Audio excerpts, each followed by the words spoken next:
আজকে আমরা আলোচনা করব ইসলামের 5টি স্তম্ভের অন্যতম গুরুত্বপূর্ণ স্তম্ভ যাকাত সম্পর্কে। আল্লাহ পাক রব্বুল আলামিন আমাদের উপর কিছু বিধিবিধান দিয়েছেন। বিধিবিধানগুলো কিছু আছে শারীরিক, যেটা আমরা শারীরিক মেহনত ও কসরতের মাধ্যমে আদায় করতে হয়। কিছু ইবাদত দিয়েছেন আর্থিক, যেগুলো অর্থ ব্যয় করে আল্লাহর সেই নির্দেশগুলো পালন করতে হয়। আর কিছু ইবাদতের মধ্যে অর্থ এবং শরীর উভয়ের সমন্বয় আছে, যেমন হজ।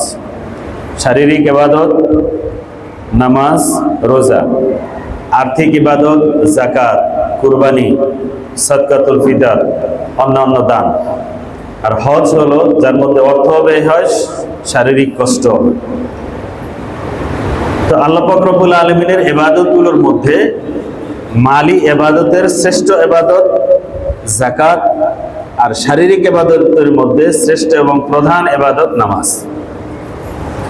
আজকে ইনশাআল্লাহ আমরা যাকাত সম্পর্কে আলোচনা করব। ইসলামে প্রথমে আলোচনা করব যে ইসলামের সম্পদের মূলনীতিটা কি। সম্পদের মূলনীতি হলো ইসলামে যে মানুষ সম্পদের তত্ত্বাবধায়ক, এর মূল মালিক, প্রকৃত মালিক মানুষ না, প্রকৃত মালিক যিনি এই সম্পদ তৈরি বা সৃষ্টি করেছেন সেই মালিক। আল্লাহ পাক কোরআন শরীফে বলেছেন, লিল্লাহি মা ফিস সামাওয়াতি ওয়া মা ফিল আরদ।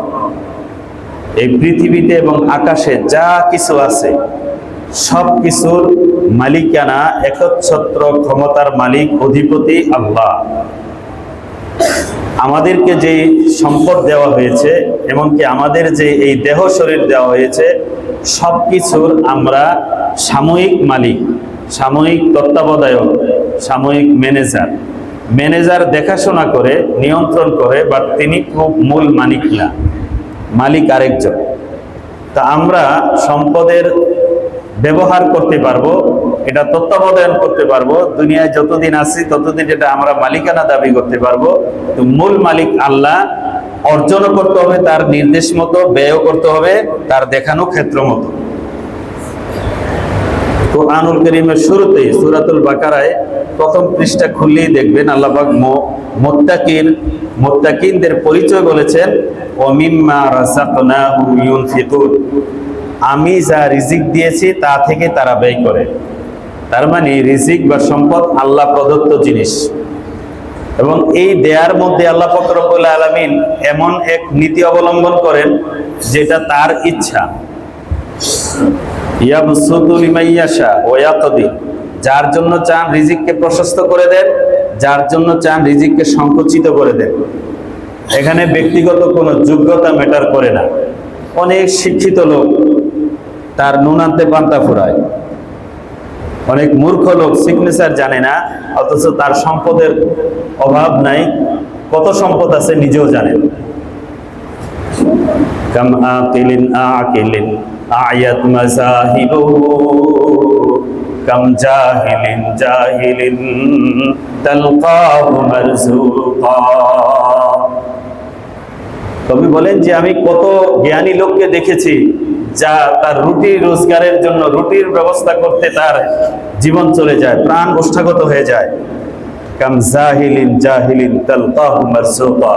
কত মূর্খ লোককে দেখেছি তার রিজিকের অভাব নেই। সুতরাং এই টোটাল বিষয়টা হলো আল্লাহ প্রদত্ত। আল্লাহ পাক রব্বুল আলামিন যাকে যেভাবে চান সেভাবে দান করেন। এখানে মানুষের বুদ্ধি, জ্ঞান, সার্টিফিকেট, কৌশল, মেধা এখানে ম্যাটার করে না।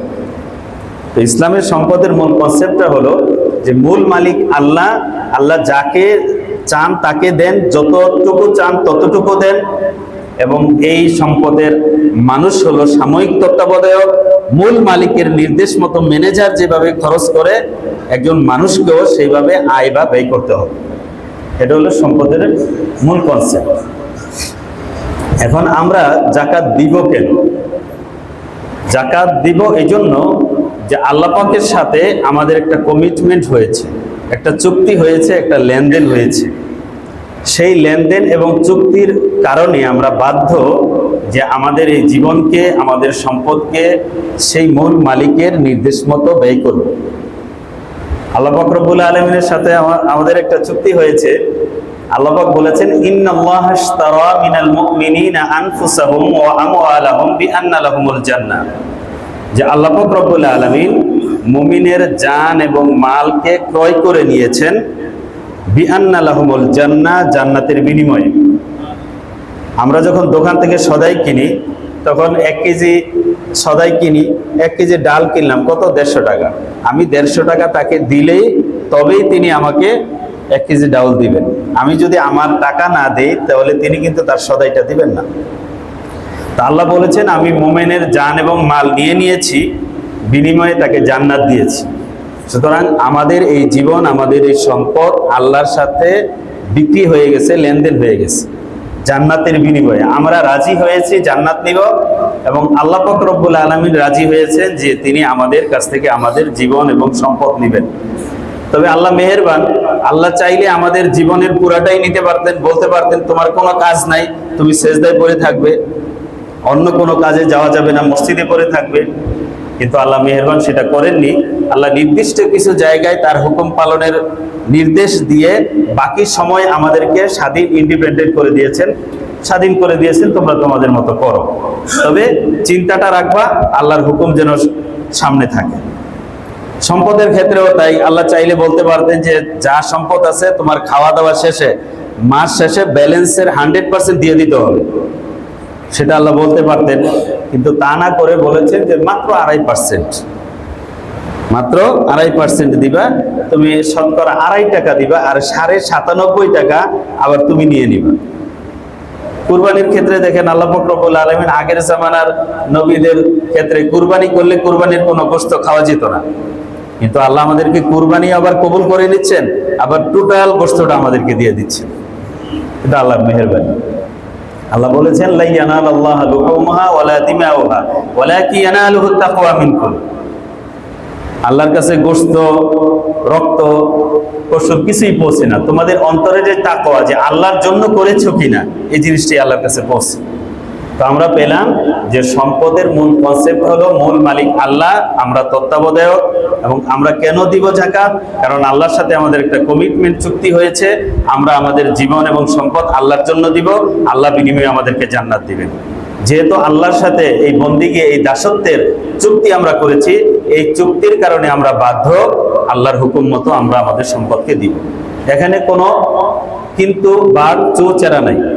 মালিক হুকুম করেছেন, তার হুকুম মতো আমাদেরকে দিতেই হবে। ম্যানেজারকে যদি বলে যে অমুক জায়গায় আপনি 5,000 টাকা দেন, ম্যানেজার বলে না না, দেওয়া যাবে না, খালি জায়গা সব জায়গায় টাকা ব্যয় করলেই হবে নাকি?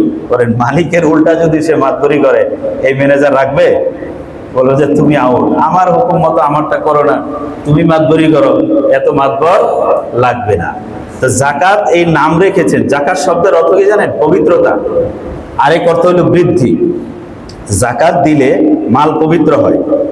ফাইন্নাহা তুহরাতুন তুতাহহিরুকা। হুজুর সাল্লাল্লাহু আলাইহি ওয়াসাল্লাম এক ব্যক্তি বনি তামিমের এক ব্যক্তিকে বলছেন যে তুখরিজুজ যাকাত মিন মালিক, তুমি তোমার মালের যাকাত দিবে। ফাইন্নাহা তুহরাতুন তুতাহহিরুকা, এই যাকাত পবিত্রতা, তোমার সম্পদকে পবিত্র করবে। তুমি যখন শতকরা 2.5 টাকা দিবে, বাকি 97.5% তোমার জন্য হালাল হবে, বরকতময় হবে। যদি সেটা না দাও তাহলে এই সম্পদ তোমার জন্য বুমেরাং হবে, তোমার জন্য সাপ হয়ে দংশন করবে পরকালে, এই দুনিয়াও ক্ষতির কারণ হবে। এই সম্পদ তোমার অস্বস্তির কারণ হবে, বরকত চলে যাবে। বরকত কি? খাইলাম, হজম হইল, শরীরে কাজে লাগলো, বরকত। খেলাম কিন্তু বদ হজম হইয়া পেট খারাপ হয়ে কষ্টও পেলাম, হাসপাতালে যেতে হলো, এটা বরকত শূন্য। যখন জাকাত দিবেন আর টোটাল মালটা তার জন্য বিষ হয়ে যাবে, তখন এই বিষাক্ত সম্পদ তাকে অস্বস্তি দিবে। যদি খাবার খাই রাত্রে, সকালে যদি বাথরুম না হয়, সকালে যদি টয়লেট ক্লিয়ার না হয়, তাহলে যেরকম অশান্তি, অশান্তি না, স্বস্তি থাকে না। তো সম্পদ আছে, জাকাত দেয় নাই, এই সম্পদ তাকে শান্তি দিবে না, বিভিন্ন রকম অশান্তির মধ্যে সে পড়বে। হয়তো শারীরিক পড়বে, মানসিক পড়বে, ছেলেমেয়ের ক্ষেত্রে পড়বে, মামলা মোকদ্দমা, অসুখ বিসুখ, জায়জামেলা, কোনো না কোনো পেরেশানিতে সে এই সম্পদ দিয়ে যে শান্তি পাওয়ার কথা ছিল, সেই শান্তির পরিবর্তে অশান্তিকে সে কিনে নেবে, অশান্তিকে ভোগ করবে। সুতরাং এই আল্লাহর হুকুম পালনের জন্য দিতে হবে, আর মূল মালিকের হুকুম না পালন করলে শাস্তি আবার ভোগ করতে হবে। যাকাত দিতে হবে। যাকাত না দিলে কি শাস্তি? সূরাতুত তাওবার 34 এবং 35 নম্বর আয়াত আপনাদের সামনে আমি তেলাওয়াত করেছি। এই আয়াতের অর্থটা একটু শুনিয়ে দেই। আল্লাহ বলেছেন, ওয়াল্লাযীনা ইয়াকনিজুনা আয-যাহাবা ওয়াল ফিদ্দা ওয়া লা ইউনফিকুনাহা ফী সাবিলিল্লাহ, যারা স্বর্ণরূপ সম্পদকে গচ্ছিত রাখে, ওয়ালা ইউনফিকুনাহা ফী সাবিলিল্লাহ, আল্লাহর রাস্তায় এই সম্পদকে ব্যয় করে না, আল্লাহ যেখানে যতটুকু দিতে বলেছেন সেটা দেয় না, আল্লাহ বলেছেন ফাবাশশিরহুম বিআযাবিন আলীম, তাদেরকে মর্মন্তুদ শাস্তির সুসংবাদ দিয়ে দাও। এখন সুসংবাদ শব্দটা একটু এখানে তাচ্ছিল্য করার জন্য ব্যবহার করা হয়েছে। তাদেরকে খবর দিয়ে দাও, তাদের জন্য ভয়াবহ পরিণতি রয়েছে। কিয়ামতের দিনের একটা শাস্তির কথা আল্লাহ এখানে উল্লেখ করেছেন, ইয়াউমা ইউহমা আলাইহা ফি নারি জাহান্নাম ফাতুকওয়া বিহা জিবাহুহুম ওয়া জুনুবুহুম ওয়া যুহুরুহুম হাযা মা কানাসতুম লিআনফুসিকুম ফাযুকু মা কুনতুম তাকনিজুন। এই সম্পদকে কাল কিয়ামতের ময়দানে জাহান্নামের আগুনে উত্তপ্ত করা হবে। স্বর্ণরূপ এই পদার্থ বানিয়ে উত্তপ্ত করে গরম করে তাকে সেকা দেওয়া হবে। কোথায় দেওয়া হবে? জিবাহুহুম, তার কপালে, ও জুনুবহুম, তার পার্শ্বে, ও যুহুরুহুম, তার পিঠে, এবং বলা হবে হাযা মা কানাসতুম লিআনফুসিকুম, এই শাস্তি এটা এজন্য যে তুমি এই সম্পদকে গচ্ছিত রেখেছিলে, যতটুকু দেওয়ার কথা ছিল ততটুকু গরিবকে দেও নাই। অফি আমওয়ালিহিম হাক্কুল লিসাইলি ওয়াল মাহরুম, ধনীদেরকে বলে দাও তাদের সম্পদের মধ্যে যারা বঞ্চিত, যারা যাচ্চাকারী, হাত পাতে, তাদের অধিকার রয়েছে। পৃথিবীর কোনো অর্থনীতিতে, কোনো ধর্মনীতিতে এটা পাবেন না যে একজন ব্যক্তি তার সম্পদের মধ্যে অন্যের অধিকার আছে, এটা বলা আছে। পুঁজিবাদী অর্থনীতির কনসেপ্টটা হলো যে যেভাবে পারো কামাও, যত ধোঁকা দিয়ে পারো, তোমার কৌশল যত রকমের অ্যাপ্লাই করে পারো তুমি কামাও। বিজ্ঞাপন দিচ্ছে দেখবেন একেবারে আম গাছের থেকে মনে হয় যে পাকা আমের রসটা বোতলের মধ্যে ঢুকতেছে, মানুষকে বিভ্রান্ত করে ধোঁকা দিয়ে পয়সা কামিয়ে নিচ্ছে, অথচ আমের সাথে এই জুসের কোনো সম্পর্কই নেই, তাই না? মিষ্টি লাউ দিয়ে জুস বানায়া বিভিন্ন ফ্লেভারের সেন্ট দিয়া বিক্রি করতেছে, কিন্তু মানুষকে এই ধারণা দেওয়া হচ্ছে, বার্তা দেওয়া হচ্ছে যে এটা একেবারে গাছ পাকা আমের রস। এভাবে নানাবিধ ধোঁকা দিয়ে তুমি তোমার ধোঁকার পলিসিকে ব্যবহার করে কামাও। কামানোর ক্ষেত্রে কোনো বিধিনিষেধ নাই, আবার সেটা ভোগ করার ক্ষেত্রেও কোনো বিধিনিষেধ নাই। ভোগ করার কত উদ্ভট বিকৃত সুরত হতে পারে, এগুলো পশ্চিমাদের জীবনে আপনারা দেখেন। জেফ্রি এপস্টেইনের যে কেলেঙ্কারি ফাঁস হয়েছে, 30 লক্ষ নথি, সেখানে দেখেছেন যে বিশ্বের বিলিয়নিয়াররা, সম্পদশালীরা, ক্ষমতাবানরা তাদের অর্থ সম্পদ কত বিকৃতভাবে ইউজ করে। বলেন ঠিক না বেঠিক? যেটা মানুষ সভ্য সমাজে চিন্তাও করতে পারে না, এগুলো তারা করে। এখানে ব্যয়ের ক্ষেত্রেও তাদের কোনো বাধা নিষেধ নাই, উপার্জনের ক্ষেত্রেও কোনো বাধা নিষেধ নাই। কিন্তু ইসলাম কোথা থেকে উপার্জন করা যাবে, এখানে যেরকম বিধিনিষেধ রিস্ট্রিকশন দিয়েছে, কোথায় ব্যয় করতে হবে সেখানেও সুস্পষ্ট গাইডলাইন ইসলাম দিয়েছে। আজাদ মুক্ত ছেড়ে দেয় নাই যে আপনি যেভাবে খুশি সেভাবে কামাবেন আর যেভাবে খুশি সেভাবে ব্যয় করবেন। এটা ইসলামী জীবন না, এটা আল্লাহর সাথে যে লেনদেন চুক্তি হয়েছে সেই চুক্তির নীতিমালা বা কনসেপ্ট এরকম না। আমরা কামাই করার ক্ষেত্রেও আল্লাহর হুকুম মানতে বাধ্য, ব্যয় করার ক্ষেত্রেও তার নির্দেশ মানতে বাধ্য। কারণ আমরা বিশ্বাস করি এই সম্পদের প্রকৃত মালিক আমরা না, প্রকৃত মালিক তিনি, আমরা শুধু ম্যানেজার এবং সাময়িক তত্ত্বাবধায়ক। সুতরাং তার নির্দেশ মতোই আমাদের কি করতে হবে? পালন করতে হবে। আরেকটা হাদিস শোনাই যাকাত না দেওয়ার শাস্তি সম্পর্কে। যাকাত দেওয়ার উপকারিতার শাস্তির বুড়ি বুড়ি হাদিস আছে, সব তো বলা যাবে না, মাসাইলগুলো বেশি বলতে হবে। আরেকটা হাদিস, আন আবি হুরায়রা রাদিয়াল্লাহু তাআলা আনহু قال قال رسول الله صلى الله عليه وسلم من آتاه الله مالا ولم يؤدي زكاته مثل له يوم القيامة شجاعا أقرأ له زبيبتان يطوقه يوم القيامة ثم يأخذ بلهزمتيه يعني شدقيه ثم يقول أنا مالك وأنا كنزك ثم تلا هذه الآية ولا يحسبن الذين يبخلون بما آتاهم الله من فضله هو خيرا لهم بل هو شر لهم سيطوقون ما بخلوا به يوم القيامة সূরা আল ইমরান 180 নম্বর আয়াত। হুজুর সাল্লাল্লাহু আলাইহি ওয়াসাল্লাম হাদিসটি বলার পরে এই আয়াতটি পড়েছেন। হাদিসে বলেছেন মান আতাহুল্লাহু মালান, আল্লাহ পাক যাকে মাল দিয়েছেন, তার মানে নিসাব পরিমাণ সম্পদ যাকে দিয়েছেন আল্লাহ, ওয়ালাম ইউআদ্দি যাকাতাহু, কিন্তু এই সম্পদের যাকাত সে আদায় করে নাই, মুসিলা লাহু ইয়াউমাল কিয়ামাতি শুজাআন আকরা, কিয়ামতের দিন তার জন্য তার এই সম্পদকে এক বিষধর সাপে রূপান্তরিত করা হবে, বিষধর সাপে রূপান্তরিত করা হবে। মুসিলা লাহু ইয়াউমাল কিয়ামাতি শুজাআন আকরা, এবং সাপের কিছু বর্ণনা আল্লাহ দিয়েছেন। লাহু, নবী বলেছেন লাহু যাবিবাতান, এই সাপের মাথায় দুইটা কালো চিহ্ন হবে। সুজান আকরা, যেই সাপ প্রচন্ড বেশি বিষের কারণে মাথা শুভ্র সাদা হয়ে গেছে, বা একরকম অতি বিষের নিদর্শন স্বরূপ, তার বয়সের প্রমাণ স্বরূপ বলা হয়েছে সুজান আকরা। এইটা সাপটা থাকবে অত্যন্ত বিষধর, বয়স্ক এবং শুভ্র সাদা মাথাওয়ালা, এবং তার চোখের উপরে থাকবে দুই কালো চিহ্ন, যেটা তার ভয়াবহতাকে, বিষাক্ততাকে আরো বেশি করে প্রকাশ করবে।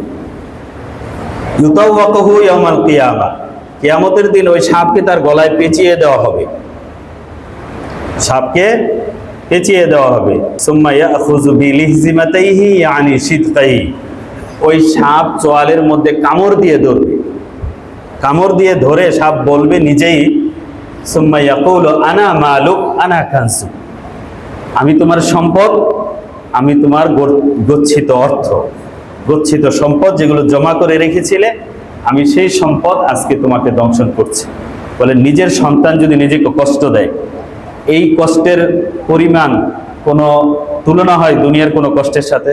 নিজের আপনজনের কষ্টটা বেশি কষ্ট। তো নিজের আদর করে যত্ন করে জমিয়ে রাখা ব্যাংক ব্যালেন্স সম্পদ, এই বাড়ি গাড়ি, এগুলো যখন আরাম দেওয়ার পরিবর্তে নিজেকে এভাবে ধ্বংসন করবে, সেই ধ্বংসনটা, সেই শাস্তিটা হবে আরো বেশি কষ্টের, আরো বেশি ভয়াবহ। সম্পদ এভাবে ধ্বংসন করবে।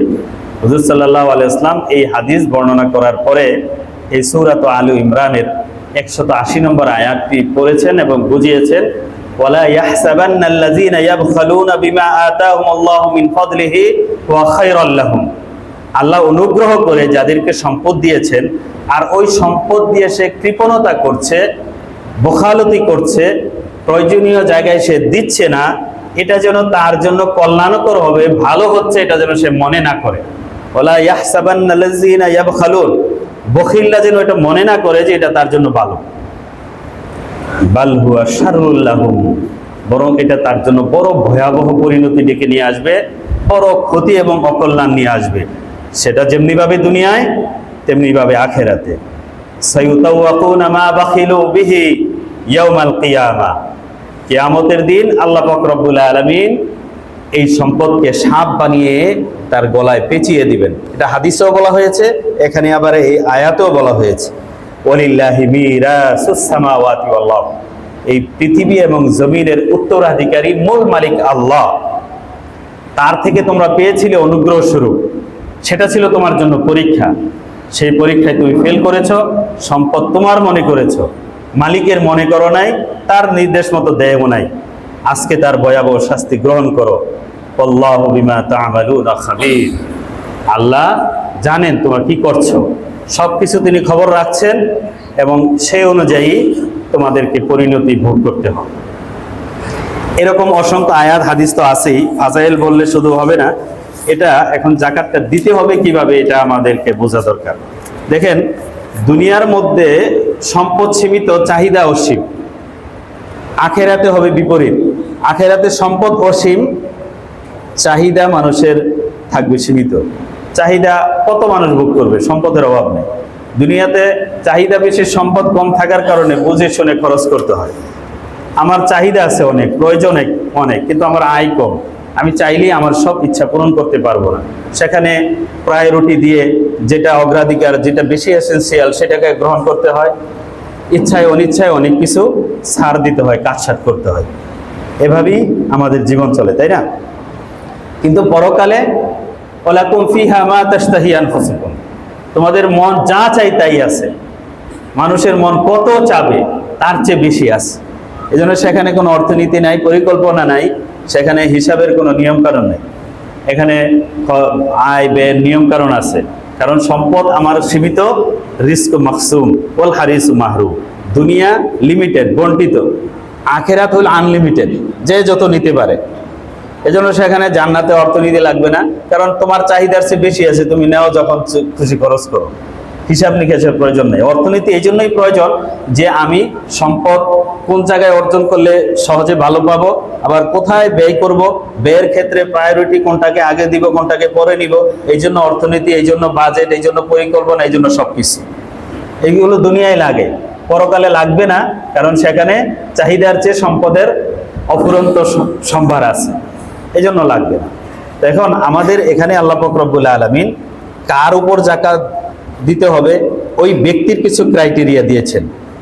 কোন সম্পদের যাকাত দিতে হবে, ওই সম্পদের কিছু ক্রাইটেরিয়া, পরিচয় আল্লাহ পাক রব্বুল আলামিন দিয়েছেন। আবার কোথায় দিতে হবে, কিভাবে দিতে হবে, সেখানে কিছু নিয়ম কানুন দিয়েছেন। কার উপর যাকাত ফরজ এবং কোন ধরনের মাল যাকাত দিতে হবে। প্রথমত যদি ব্যক্তির যোগ্যতাকে আমরা বিচার করি, আলোচনা করি, ব্যক্তির যোগ্যতার ক্ষেত্রে প্রথম হলো সে ব্যক্তি মুসলমান হতে হবে। কোনো অমুসলমানের উপর যাকাত ফরজ নয়, কারণ ঈমান আনা ছাড়া অমুসলমানের উপর কোনো বিধিবিধানই ফরজ নয়। ইসলামের 5টি মূলনীতি দিয়েছেন।